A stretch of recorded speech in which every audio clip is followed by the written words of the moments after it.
রাজশাহী বিশ্ববিদ্যালয়ে পোষ্য কোটা ভর্তি কার্যক্রম স্থগিত করেছে সিন্ডিকেট সভা। গতকাল বিকেলে উপাচার্যের বাসভবনে অনুষ্ঠিত জরুরি সিন্ডিকেটের সভায় এই সিদ্ধান্ত নেওয়া হয়। তবে রাকসু নির্বাচন নির্ধারিত সময়ে আয়োজনের জন্য কমিশন সহ সংশ্লিষ্ট সকল পক্ষের প্রতি উদাত্ত আহ্বান জানিয়েছে প্রশাসন। এছাড়া পোষ্য কোটাকে কেন্দ্র করে শিক্ষক কর্মকর্তা ও কর্মচারী এবং শিক্ষার্থীদের ধস্তাধস্তির ঘটনায় একটি তদন্ত কমিটি গঠন করা হয়েছে। সিন্ডিকেট সভা শেষে সংবাদকর্মীদের এসব তথ্য জানান বিশ্ববিদ্যালয়ের ভারপ্রাপ্ত রেজিস্ট্রার অধ্যাপক ইফতেখারুল আলম মাসুদ।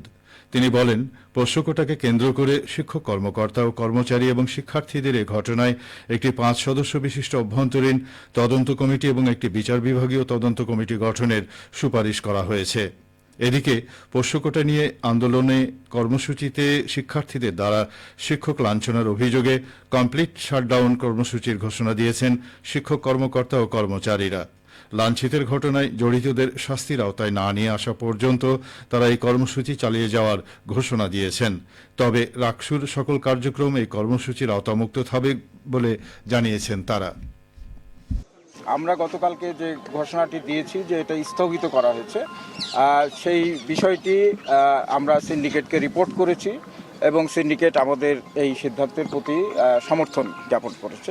একজন উপাচার্য যেভাবে শারীরিকভাবে তিনি লাঞ্ছিত হয়েছেন, এটার জন্য সিন্ডিকেট নিন্দা জ্ঞাপন করেছে। এই ঘটনার সুষ্ঠু তদন্তের স্বার্থে সিন্ডিকেট সিদ্ধান্ত নিয়েছে আমরা আভ্যন্তরীণ যে তদন্ত কমিটি একটি হবে, একদম নিরপেক্ষ তদন্তের স্বার্থে বিচার বিভাগীয় একটি তদন্তের জন্য সিন্ডিকেট এটা সুপারিশ করছে। রাকসু নির্বাচন